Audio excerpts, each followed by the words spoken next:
Nouveau débat concernant le canton de Saint-Chély-d'Apcher. Cette rencontre sera animée par Jean-Claude Astruc, journaliste à la Lozère Nouvelle, en compagnie de Jean-Marc Gilly, journaliste à la Lozère Nouvelle. Jean-Claude Astruc étant journaliste à Radio Eau-Vive Lozère, j'ai fait une petite erreur. Donc Jean-Marc Gilly, journaliste à la Lozère Nouvelle, et la mise en image, puisque vous pourrez consulter ce débat, cette rencontre sur Internet, cette mise en image est signée Patrick Biancone, qui lui aussi est journaliste à la Lozère Nouvelle. Quant à la mise en onde, en ce qui concerne Radio Eau-Vive Lozère, elle est assurée par Jean-François Clavel. Jean-Claude, nous partons donc dans ce canton de Saint-Chély-d'Apcher. Quelles sont les communes et quels sont les candidats? Nouveau canton, nouveau découpage, avec 6 communes qui composent ce canton de Saint-Chély-d'Apcher: Albarré-Sainte-Marie, Vlavignac, Prunières, Rimeise, Saint-Chély-d'Apcher et Saint-Pierre-le-Vieux. Il y a 4 listes qui vont solliciter les suffrages des électeurs. Toutes les 4 sont représentées aujourd'hui pour ce débat. Tout d'abord, Monsieur Pierre Lafont. Monsieur Lafont, bonjour. Bonjour. Votre binôme, il s'agit de Ghislaine Bourgeois et vos remplaçants, Messonnier Catherine et Arnaud Cédric. Arnal Cédric. Et votre étiquette d'hiver droite.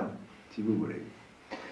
Également à vos côtés, Jean-Francis Étienne. Bonjour Monsieur Étienne. Bonjour. Votre binôme, il s'agit de Sophie Pain, et vos remplaçants, il s'agit de Vivares Thierry et Ligné Doris. Et votre étiquette est Front National. Bien entendu. Également à vos côtés, Monsieur Michel Théron. Monsieur Théron, bonjour. Bonjour. Votre binôme, il s'agit de Christine Hugon. Vos remplaçants, Mourgue Claude et Jimenez Étienne. Votre étiquette d'hiver droite. Je suis président départemental de l'IDI. On y reviendra tout à l'heure. Et puis on termine avec Monsieur Parent qui est à mes côtés également, Christian Parent. Monsieur Parent, bonjour. Bonjour. Votre binôme, il s'agit de Delphine Petit. Vos remplaçants, Farge Alain et Alanche Michel. Et vous êtes Front de Gauche. Tout à fait. Alors Michel Théron, donc vous êtes maire d'Albarré-Sainte-Marie. Il y a eu une rencontre, je crois, entre l'UDI et le REPR. L'UDI a revendiqué un canton. Tout à fait. C'était donc celui de Saint-Chély-d'Apcher où vous êtes candidat. J'avais demandé qu'il y ait un canton réservé à l'UDI, ce qui n'a pas été le cas, donc j'ai fait un choix personnel. D'accord. Vous savez que Saint-Chély-d'Apcher hier a fait la une de TF1. Dans le journal, il y a eu un reportage concernant l'histoire de Mur. Alors qu'est-ce que ça vous inspire, ça, comme réflexion? D'abord, c'est une affaire communale qui ne me regarde pas. J'ai ma petite idée, mais je pense que ce n'est pas à moi de l'exprimer aujourd'hui. Vous ne voulez pas parler de ce sujet? Pas du tout. D'accord. Très bien. Bon, Monsieur Étienne, donc vous êtes candidat du Front National. Vous n'habitez pas du tout dans ce canton. Et ça ne vous empêche pas d'être candidat? Non, je suis depuis 40 ans à Lozère. Je fréquente la Lozère depuis 70 ans. Donc c'est un département qui m'est cher. Oui. On m'a désigné pour le canton de Saint-Chély. J'ai accepté avec plaisir parce que c'est un canton très intéressant pour moi, qui suis d'origine technique et industrielle. Et donc c'est le seul canton industriel du département. Voilà. D'accord. Monsieur Parent, donc candidat du Front de Gauche. Le Front de Gauche est présent dans tous les cantons et vous représentez le Front de Gauche dans ce canton de Saint-Chély. Tout à fait. Nous avons fait un programme Front de Gauche, Europe Écologie Les Verts, le PC, et l'association des Lozère Nous y tenons. Voilà. Je suis donc candidat sur le canton de Saint-Chély, conseiller municipal à Saint-Chély, et je m'attacherai surtout à dire que le bassin de vie de Saint-Chély est d'une importance capitale pour le département, et c'est là mon engagement. D'accord. Pierre Lafont, donc vous êtes conseiller général sortant de Saint-Chély, maire de Saint-Chély-d'Apcher, donc vous vous présentez sous la bannière de la majorité départementale. Oui. Vous êtes président de l'UMP. Oui. On m'a dit que vous n'aviez pas sollicité l'investiture de l'UMP. Est-ce que c'est exact? Je ne l'ai pas sollicité parce que ma liste est plurielle. Et donc, si vous voulez, à partir du moment où vous présentez à l'équipe, vous respectez toutes les tendances. Et à partir du moment où ma liste est plurielle, donc je ne l'ai pas sollicité. Donc hier, il y a eu ce reportage sur TF1. Comment avez-vous réagi? Bien écoutez, cette affaire est couverte par le secret de l'instruction. Dans la procédure administrative, vous croyez qu'il y a le secret d'instruction? Ah, tout à fait. Et donc, je prends un avocat, vous le comprenez, et je ne suis pas avocat moi-même, et à partir de là, je dis que l'affaire est couverte par le secret d'instruction. Il n'empêche pas de dire que, de toute façon, Monsieur le Lion d'Or avait demandé l'annulation du permis de construire, ce qui a été rejeté par le tribunal, et donc le permis de construire est bien validé, n'est-ce pas? Donc pas question de toucher à ce mur. Ben non, la justice va passer, nous verrons bien. Mais pour le moment, à partir du moment où l'expertise n'est pas achevée, l'expert avait fourni un rapport qui devait être définitif le 31 décembre, mais il a été indiqué par le tribunal que le contradictoire n'avait pas été fait. À partir de là, ce rapport définitif, qui était définitif, ne l'est plus.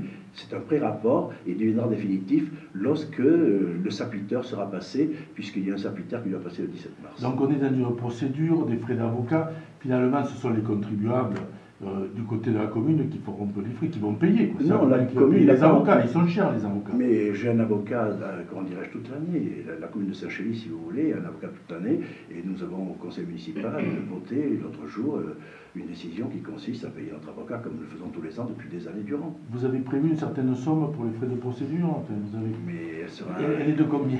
Ah non, mais on n'a rien prévu du tout. Parce que bon. non, là, vous allez trop vite en besogne, monsieur. Un accord à l'amiable ne serait pas préférable qu'une procédure Mais qui j'ai coûte cher? été assigné au tribunal.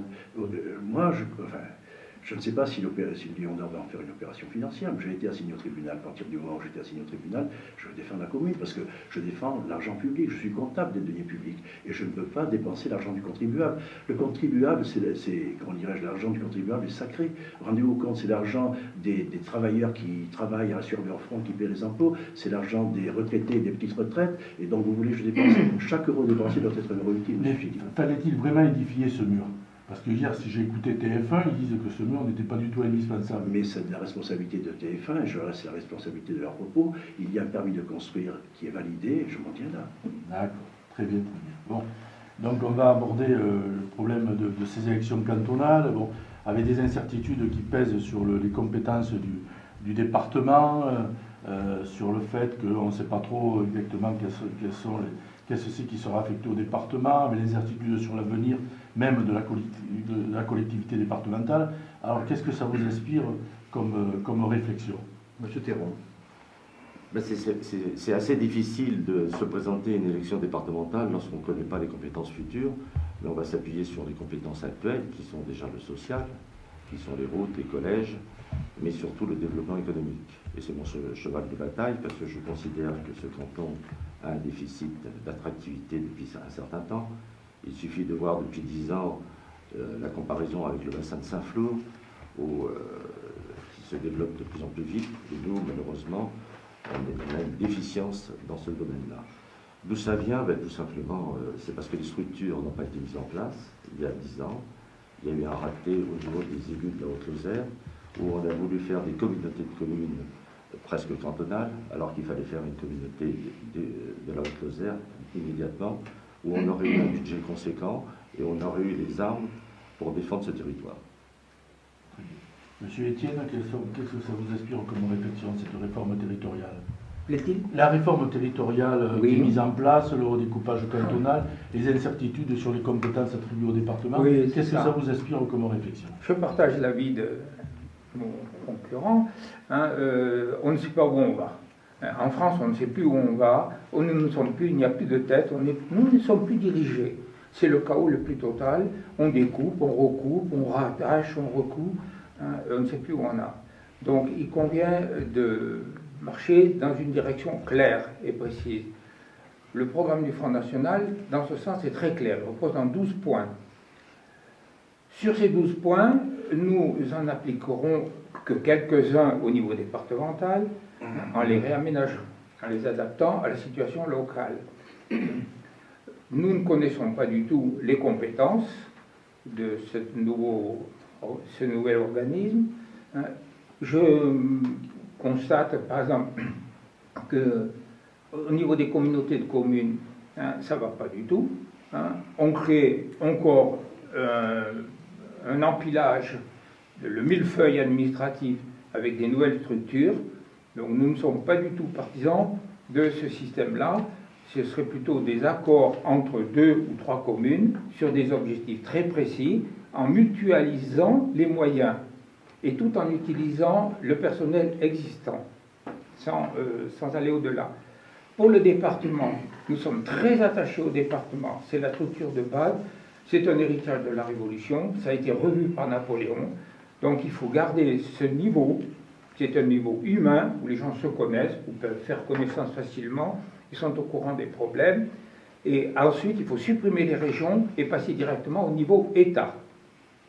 Voilà un petit peu quelle est notre position. Plus de régions. Plus de régions, c'est pas la peine. C'est un empilage excessif. En plus, les régions telles qu'elles viennent d'être dessinées éloignent encore plus le citoyen du pouvoir. Donc c'est antidémocratique. D'accord. Christian Parent, alors vous aussi, vous êtes pour le maintien du département? Moi aussi, non. Non. Moi, je suis pour le maintien d'abord de la proximité avec les citoyens. Le département est une nécessité.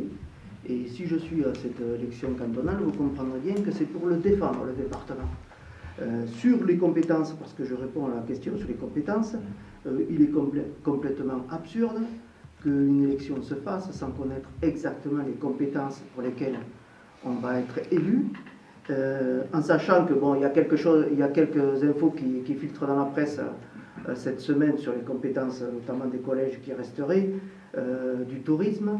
Mais moi, je tiens à faire remarquer quand même qu'autour de cette table, il y a des gens qui gèrent le département depuis plus de 50 ans. Et certains, comme M. Théron, s'étonnent qu'on ne fasse pas assez pour l'économie. Je suis d'accord avec lui, mais quand même, ce sont ses amis qui ont géré ce département et qu'à un moment donné, il faudrait tirer des conclusions. Si la politique qui est menée depuis 50 ans n'est pas suffisante pour l'économie de ce département, je dis aux électeurs, changez de gestionnaire. Voilà ce que je dis. Alors Pierre Lafont, qu'est-ce que ça vous inspire cette Eh bien, M. Gilly, je suis le conseiller général sortant et je suis le président de la commission des finances et des ressources humaines au département. Et donc c'est moi qui tiens les cordons de la bourse, sous l'autorité du président Fourquier, bien évidemment, et je dis que le département va bien. Je dis que ce département a été géré sous l'autorité du président Fourquier par mes soins, avec la précision d'un horloger. Si vous le permettez, outre les mots de proximité et de solidarité, j'ai 2 maîtres mots qui sont l'emploi, évidemment c'est le développement économique, et le pouvoir d'achat de mes concitoyens. L'emploi, le développement économique, le département fait ce qu'il faut.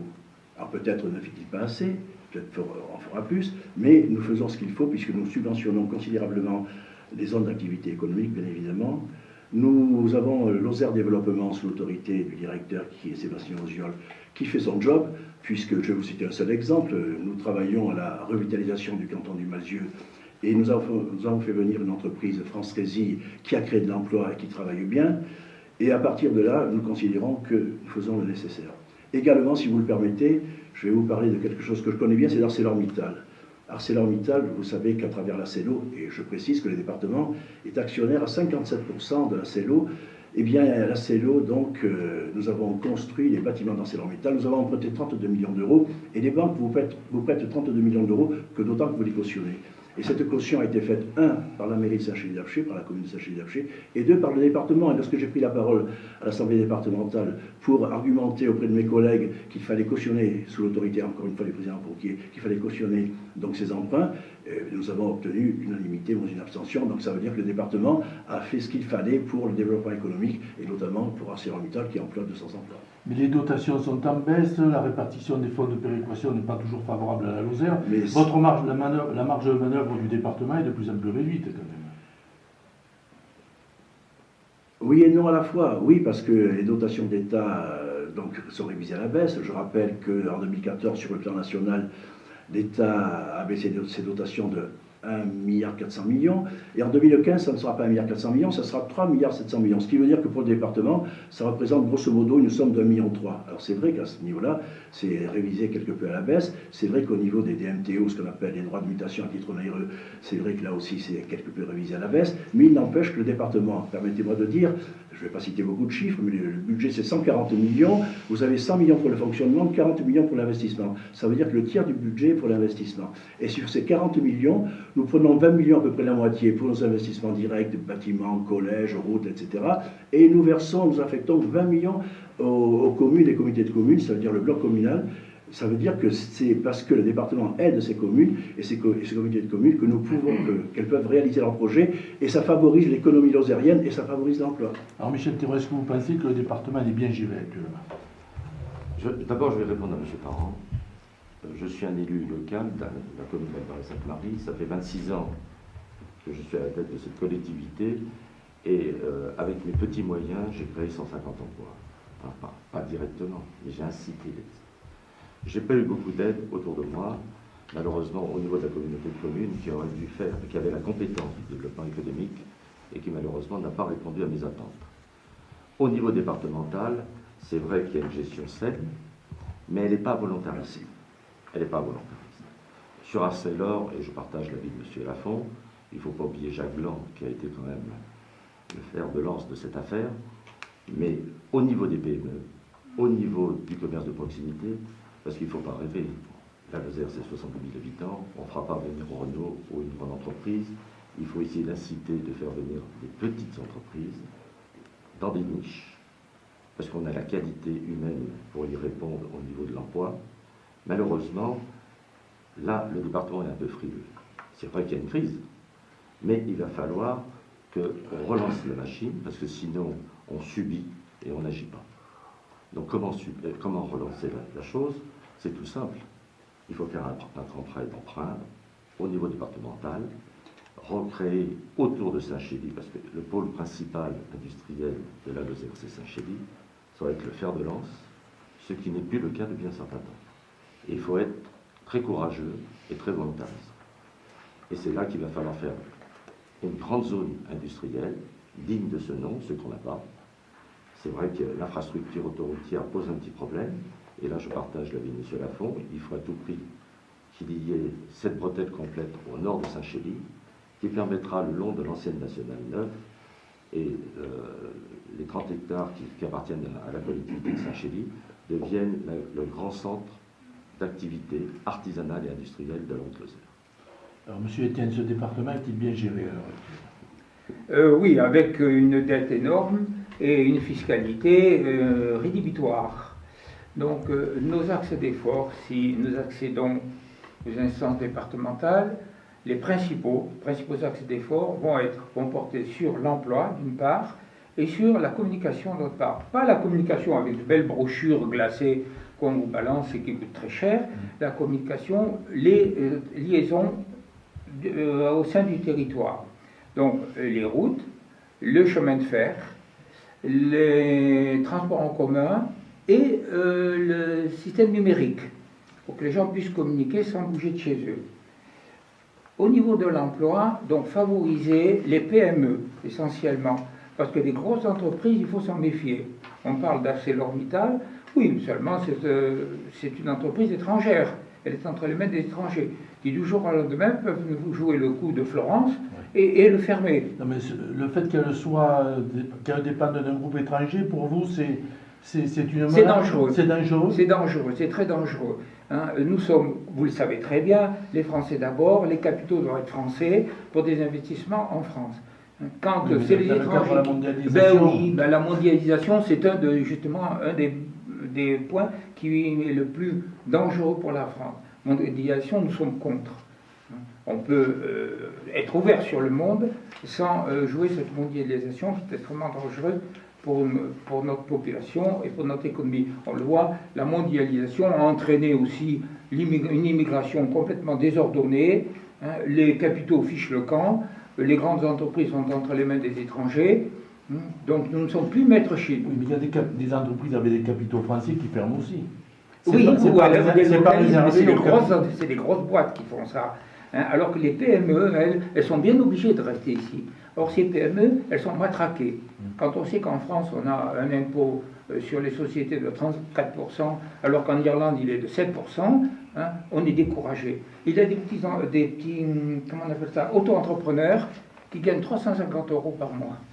C'est tout ce qu'ils gagnent. Alors qu'ils ont raclé leur fonds de tiroir, ils ont emprunté dans leur famille, ils ont vidé leur compte en banque, ils ont emprunté aux amis et ils gagnent 350 € par mois. Ça, c'est scandaleux. Monsieur Parent ? Comment vous réagissez notamment à ces propos-là? Je suis surpris qu'on fasse d'une élection cantonale des orientations politiques nationales qui sont de notre temps. Voilà ce que j'en dis. En ce qui concerne l'économie, on peut se targuer que le département est bien géré. Sauf que les ratios nous disent qu'on a 14% de chômage en plus cette année. Et Monsieur Théron, je regrette que vos amis ne vous aident pas dans l'aspect économique de votre commune, parce que je suis conscient que la gare à Albaret-Sainte-Marie a bougé en économie et qu'il y a des entreprises qui sont implantées, et ça je peux le faire remarquer, c'est vrai. Mais dans la communauté de communes où vous êtes, c'est un ami à la présidence.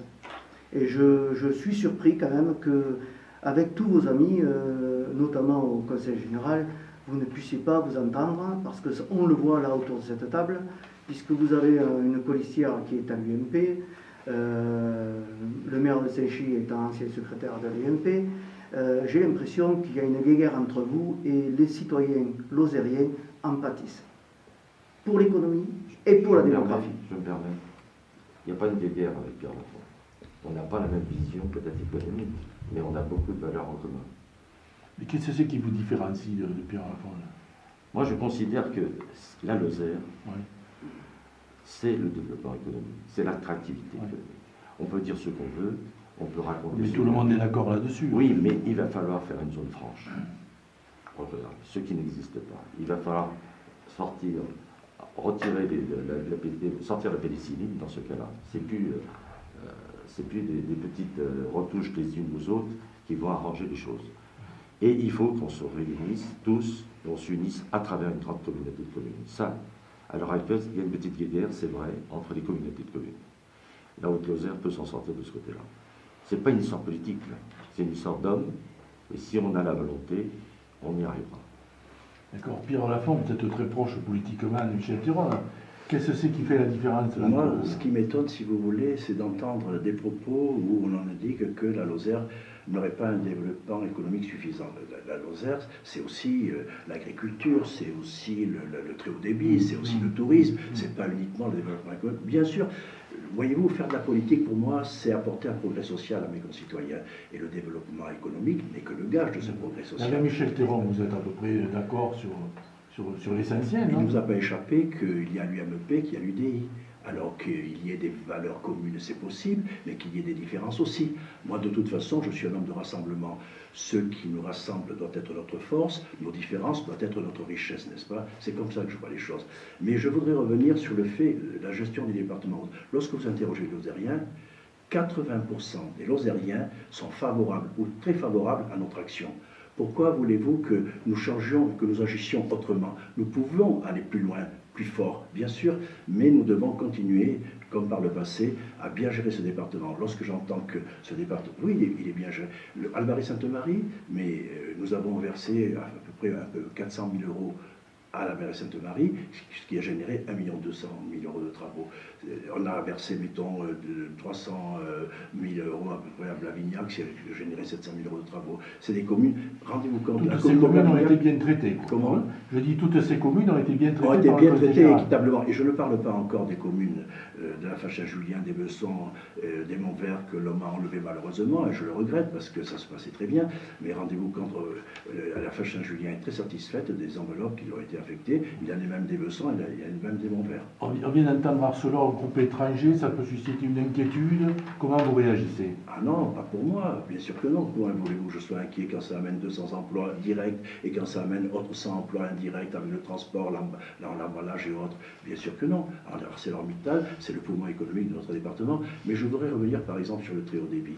Sachez que c'est le département qui est le maître d'ouvrage du très haut débit, où nous investissons 50 millions d'euros. Alors à telle enseigne que nous sommes le premier département, nous sommes très en avance, et que Manuel Valls, lorsqu'il est venu, nous a apporté 14,6 millions d'euros en subvention pour nous encourager et justement nous subventionner par rapport à cet investissement, parce que ce que nous voulons, c'est qu'il y ait le très haut débit, la fibre à l'abonné à chacun. Évidemment, il faudra quelques années pour cela, mais déjà nous travaillons pour que, comment dirais-je, tous les chefs-lieux de canton, des anciens cantons, soient couverts. Nous travaillons pour que chaque commune de plus de 750 habitants soit couverte et les 13 collèges couverts. Ça, c'est justement un investissement important qui prévoit l'avenir parce que dans ce département, non seulement il faut être courageux comme nous le sommes, mais il faut être visionnaire.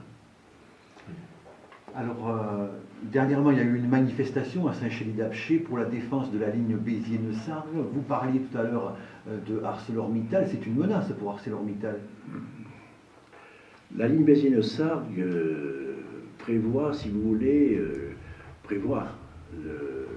la suppression du TET, ce qu'on appelle le TET, c'est le train d'équilibre du territoire. Prévoit également l'abandon du fret par la voie sud, mais prévoit le maintien par la voie nord. Jusqu'à quand? Ah ben ça, Dieu seul le sait. Jusqu'à quand? Non, mais il y a des menaces sur cas, cette ligne. Mais il y a des menaces. Mais c'est la raison pour laquelle nous nous battons. Et là où il y a une volonté, il y a un chemin. Et nous nous battons, et nous étions pratiquement 500 à nous battre pour cette ligne. Et alors ce qui est formidable, c'est que justement, un peu comme le gaullisme, si j'ose dire, comme le métro à 18h, c'est que quelles que soient les opinions politiques, philosophiques de chacun, nous étions tous rassemblés pour défendre le rail. Mais vous ne croyez pas qu'inexorablement la SNCF progressivement a pour objectif de fermer cette ligne, quelles que soient les résistances locales, l'attitude des élus qui mènent le même combat là-dessus? Eh bien, voyez-vous, l'espoir doit être toujours la dernière chose qui meurt. Et donc, lorsque vous me posez la question, est-ce que vous avez de l'espérance? Bien sûr, j'ai de l'espérance. Et de toute façon, comme je disais, il n'y a pas de citadelle imprenable, il n'y a que des citadelles mal attaquées, et nous allons justement attaquer le sujet de front. Monsieur Parra, sur ce même thème, vous avez du retard. C'est également vos amis de la CGT qui le disent que cette ligne va fermer très prochainement.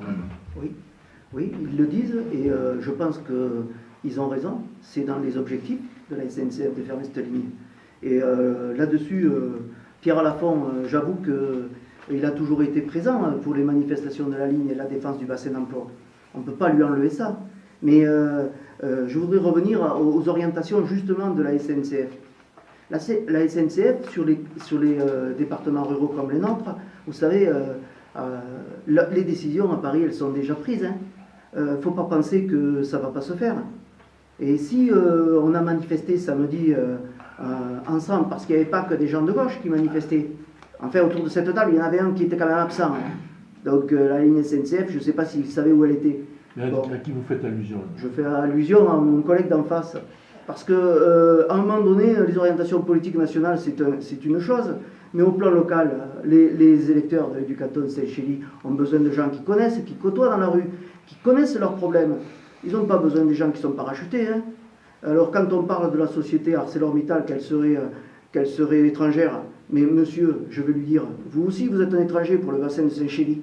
Est-ce que nous, on devrait réagir pareil en vous voyant? Non, je crois qu'il faut être pragmatique.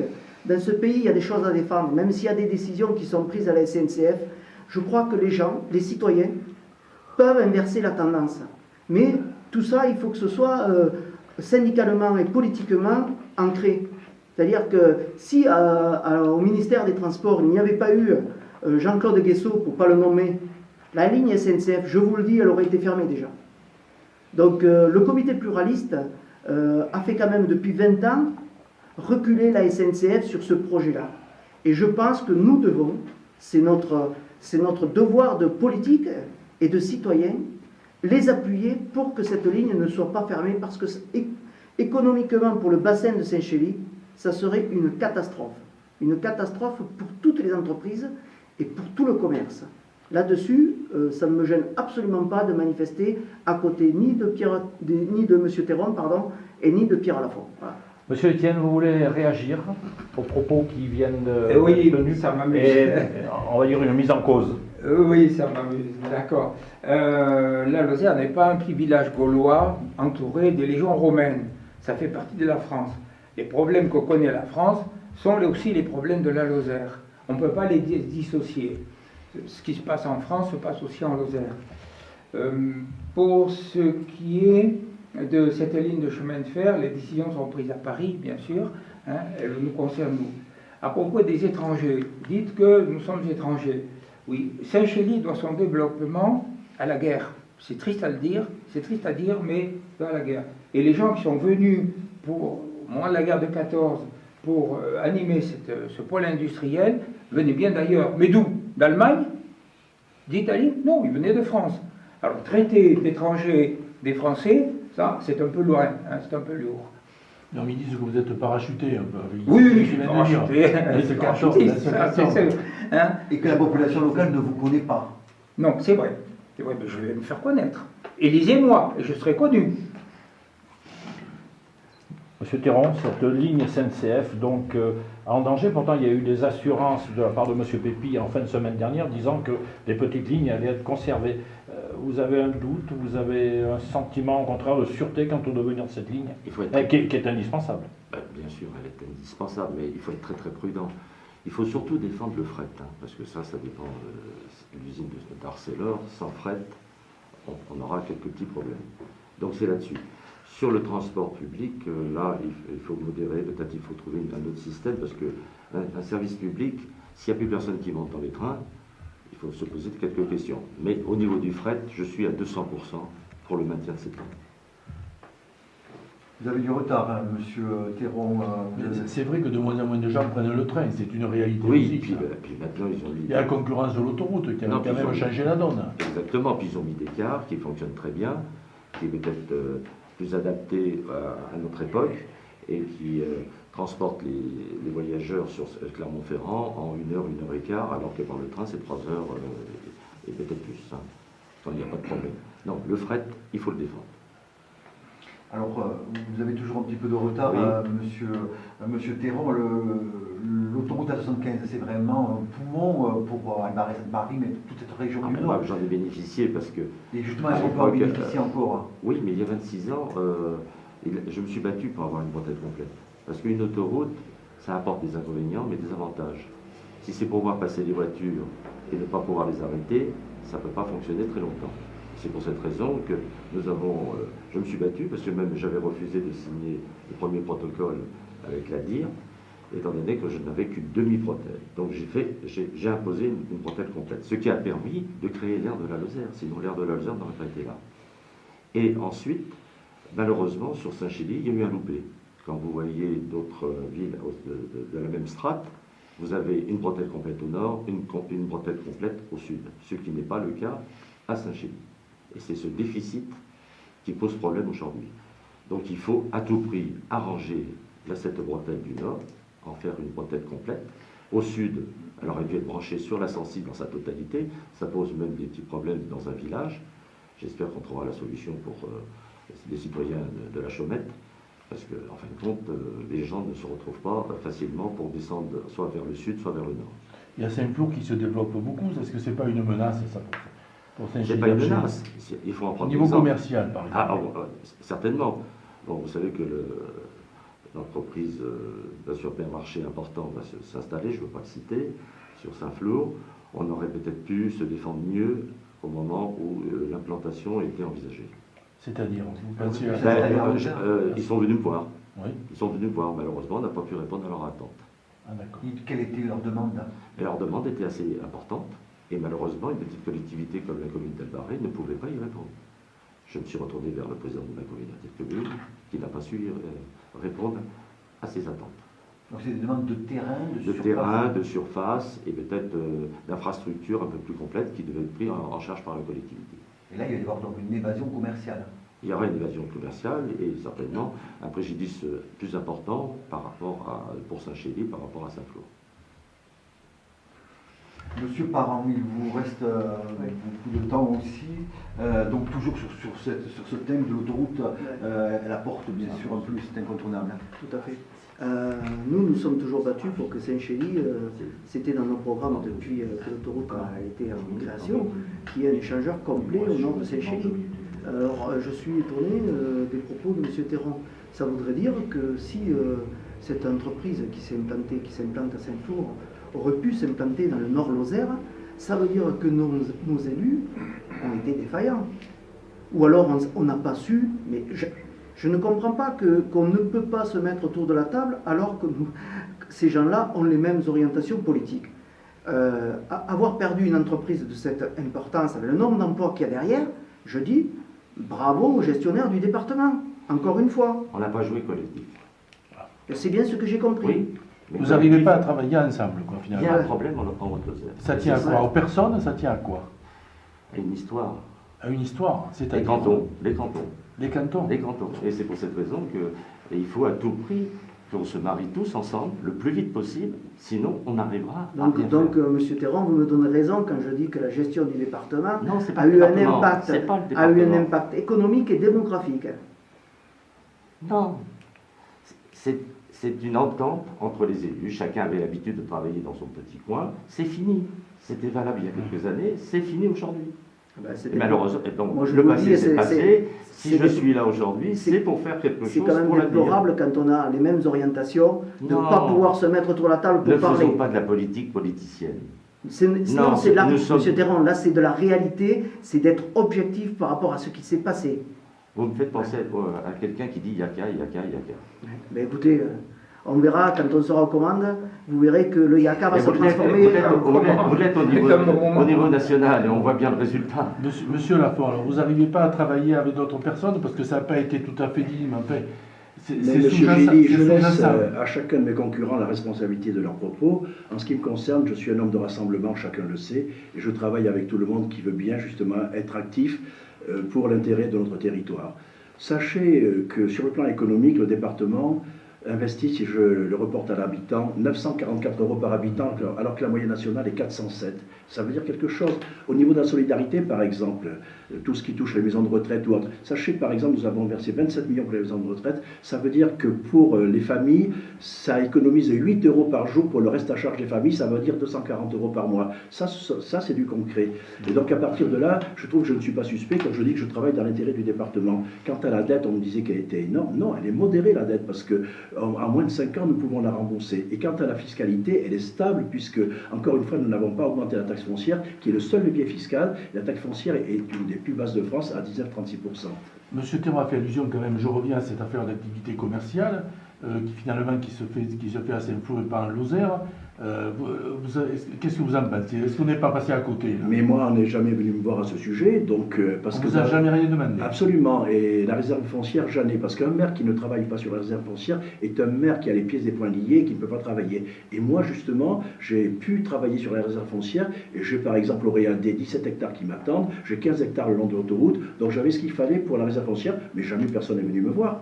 Alors, Monsieur Théron, Tout simplement, c'est le problème des intercommunalités où le canton déjà de Saint-Chély est divisé sur 2 intercommunalités, il y en a 5 autour, et le problème il est là. C'est la structure de base qu'on n'a pas mis en place il y a 7 ans. Malheureusement, il y a eu des loupés, et je le regrette. Et il faut vite le rattraper, et j'ai l'impression que depuis quelques années, il y a encore des blocages, et j'espère qu'à travers cette élection, on va y arriver. En plus, Pierre Morel, qui, dans cette affaire, est le fer de lance de l'intercommunalité en Haute-Lozère. J'espère qu'il va pouvoir canaliser toutes les forces vives de ce département et on va y arriver le plus rapidement possible. Il y a des réticences quand même. Il y a encore des réticences et à travers cette élection, j'espère qu'on va y arriver. Est-ce que c'est pas justement le problème que vous soulevez? Non, mais Parce faut que arrêter Pierre de parler- Morel, il faut arrêter de parler de passer. j'ai l'impression qu'il c'est pas le rassembleur, quoi. Ah ben ça, c'est vous qui le dites. Hein. Je le vois dans les faits, Monsieur Ah, Théron, je je sais le vois pas. dans les faits. Il est le député de la Lozère, il est, Oui, il est bien mieux sûr. à même pour défendre les intérêts de la Lozère, et D'ailleurs, je il pense était- qu'il les défend très bien. Monsieur Théron, il n'y était pas à la manif de la ligne SNCF. Non, il était à une autre réunion qui était peut-être plus importante encore que le rail. D'accord. Moi, je voudrais parler quand même de l'aspect de la téléphonie, le très haut débit en Lozère. Bon, j'ai laissé mes portables dehors, bien entendu, mais vous savez qu'en Lozère, quand vous voulez vous voulez être joint en téléphonie mobile, vous êtes obligé d'avoir 3 opérateurs. Que moi, je fais la route Saint-Chély-Mende, puisque je suis travaillé ici depuis 6 ans. J'ai la Poste Mobile, Bouygues et France Télécom. Et encore, il y a des trous, il y a des zones blanches tout le long de la route pour monter à Saint-Chély. Et là, je me dis, quand je suis dans la rue Théophile Roussel à Saint-Chély, qu'il y a un magasin de téléphonie, que le vendeur de téléphonie est obligé de sortir, de se déplacer de 100 mètres dans la rue ou 50 mètres pour avoir le réseau, je trouve que quand même là, c'est pas dans 5 ans qu'il nous faut le très haut débit ou la téléphonie, c'est maintenant, parce que les entreprises ne vont pas attendre 5 ans. Hein.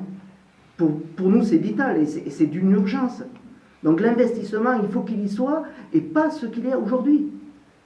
Et sur le fait que le département ne serait pas assez dynamique sur l'investissement économique, je rejoins M. Théron, il a raison. il aurait fallu, quand on rentre dans une crise, prendre le chemin. On va attendre que ça passe parce qu'on ne sait jamais si ça nous tombe dessus. Je crois qu'il aurait fallu sérieusement dire on investit en économie dans les 5 ans tant de millions d'euros, on prend le pari parce que c'est la crise de l'investir en 2 ans et demi. Et après, on verra au niveau des entreprises si on leur a laissé assez de temps pour s'en sortir. Parce que quand je vois le tissu économique du BTP, 2015 sera l'année la plus catastrophique en BTP de la Lozère. Et c'est pas moi qui le dis, c'est le secrétaire de la Fédération du bâtiment, le président de la CCI. Et le président de la CCI, je crois qu'il vote pas à gauche. Mais les infos sont convergentes. Donc à un moment donné, il faut que les élus se posent aussi des questions. Les entreprises ont besoin de nous et de l'investissement. Je sais qu'il y a des dotations en baisse de l'État, mais est-ce que là, à ce moment-là, la stratégie ne pouvait pas être plus offensive que ce qu'elle est? Voilà, c'est la question. Monsieur Etienne, il vous reste pas mal de temps. Vous avez du retard. Vous avez du retard. J'ai du retard. Je vais le rattraper. Allez-y. Vous avez une question à poser sur ce thème, ou alors on peut passer à un autre thème, sur le tourisme. Non, le troisième axe dont j'aurais aimé pouvoir parler, c'était la fiscalité. Nous sommes 70 000 habitants en Lozère. La fiscalité départementale. Niveau départemental. Il y a 2 aspects souvent qui se mélangent un peu. Il y a le niveau cantonal et il y a le niveau départemental. Nous sommes candidats à être élus départementaux, pas cantonaux, sur un canton bien déterminé. On va défendre bec et ongle notre canton, mais il faut surtout défendre le département. Donc la Lozère, comme la Corse, c'est marrant, 2 départements particuliers, investissent beaucoup. Mais ça se traduit, la charge pour ces investissements se reporte seulement sur 70 000 habitants. Ce qui fait qu'elle est très élevée par tête de pique, par tête d'habitant. Mais vous savez que le département n'intervient plus que sur le foncier non bâti d'ailleurs. Il a la marge. Au niveau des taux, sur les autres taux, le département... Vous êtes bien informé, nous on n'en sait rien encore, le département... Mais vous n'êtes pas conseiller général encore, mais quand vous le serez, vous verrez que la marge de manœuvre du département en matière de fiscalité est très très réduite. Enfin, je crois que M. Lafont... Oui, mais les impôts locaux sont quand même très élevés. Je note ici une hausse de 53%, par exemple à Saint-Gély, 53%. Et sur quoi Sur ça, ne parle pas impôts locaux. monsieur. Vous plaisantez, là. Sur quoi 53%? Les impôts locaux auraient augmenté sur le canton de Saint-Gély de 53% sur 10 ans. C'est quand même énorme. Monsieur Lafont, vous voulez aller quelques secondes parce que votre temps... Oui, mais les garder pour conclure. Non, mais vous avez 1 minute pour conclure. Vous aurez 1 minute supplémentaire sur cette augmentation d'impôts. Donc, il faut, puisque la fiscalité s'exerce sur une population extrêmement réduite, il convient donc de l'alléger au maximum. La Lozère, par rapport à la Corse, n'est pas une île, donc elle est perméable. Ça rentre, ça sort. C'est l'histoire de la 75. La 75, c'est comme la langue des autres. C'est bien parce que ça permet d'arriver, mais ça permet aussi de sortir. Beaucoup de gens du département, du nord du département, délaissent le centre du département, voire même le sud, les Cévennes, au profit du nord. Ils se retournent vers Saint-Flour et vers Clermont-Ferrand. Mais les Cévenols, ils vont sur Alès aussi. Les Cévenols, ils vont sur Alès ou sur Nîmes. Puis vous connaissez bien les Cévennes. C'est ce qui se passe. Voilà, c'est ce qui se passe. Donc, voilà. Donc ça, il y a une fuite. réalité. La Corse, elle garde sa population. Elle est entourée de mer. Nous, on n'a pas entouré de mer. Il n'y a pas de frontières, il n'y a rien. Donc il y a une fuite. On ne peut pas mettre des frontières autour de la Lozère. Il y a une fuite. Et ça, c'est très grave pour nous. D'où l'intérêt, comme nous l'avons dit en préambule, développer les communications intérieures. Deuxièmement, il y a l'emploi. Bon, bien sûr, c'est la préoccupation majeure des Français, bien avant toutes les autres. Et troisièmement, la fiscalité. D'accord. Alors, M. Lafont, 53% mais non, mais je ne sais pas c'est comment monsieur ose dire cela, parce que vous comprenez bien, la fiscalité, de toute façon, elle est communale ou intercommunale, donc elle n'est pas cantonale. Et donc, dans le canton, il y a 6 communes de Saint-Chély. Non. Et la fiscalité de Saint-Chély, mais je vais vite fermer la parenthèse parce qu'il s'agit d'une histoire communale, elle est stable. Et je me suis engagé lors de ma campagne municipale à ce que les impôts n'augmentent pas de tout le mandat. Donc la fiscalité est stable. Monsieur Parent, sur cette fiscalité Par les gens contribuables. J'en rajouterai pas après Pierre Lafont. Je ne peux pas dire qu'il n'a pas raison sur le point de la fiscalité. Voilà. Mais quand on ne connaît pas les dossiers, il vaut mieux se taire des fois. Par contre, moi, ce que je voudrais aborder, c'est quand même le tourisme en Lozère, parce que c'est une partie de l'économie lozérienne qui est quand même très importante. Voilà. Et j'estime qu'en Lozère, on ne fait pas assez sur ce point de vue. D'ailleurs, je tiens à le dire, puisque je l'ai mis dans le programme, la première préoccupation quand on s'occupe d'un département, et notamment du CDT, du comité départemental du tourisme, c'est de mettre à la tête quelqu'un qui est un professionnel du tourisme. Parce qu'on a besoin de gens qui sont du tourisme pour traiter la question du tourisme avec des compétences de tourisme. Voilà. Il n'est pas concevable qu'un directeur de cabinet ou un chef de cabinet du président se trouve parachuté sur une fonction comme ça. Alors je n'ai rien contre la personne, c'est le fait d'envoyer quelqu'un et qui, à mon avis, faudrait quand même quelqu'un qui ait des compétences en tourisme. Parce que les professionnels du tourisme dans le département, quand même, ils attendent beaucoup de la politique départementale sur ce point de vue-là. Et quand vous questionnez, j'ai fait le questionnaire à des jeunes cette semaine, des jeunes qui sont en études à Mende. Vous leur demandez, est-ce que vous avez eu des facilités pour trouver un logement étudiant? Déjà, on vous répond que non. 40 mètres carrés à Mende, 460 €. Le même prix qu'à Strasbourg, le même prix qu'à Clermont-Ferrand. Je crois qu'il faut quand même parler de tourisme, d'intégration des jeunes qui viennent dans ce département et de la facilité du logement et, en ce qui concerne le tourisme,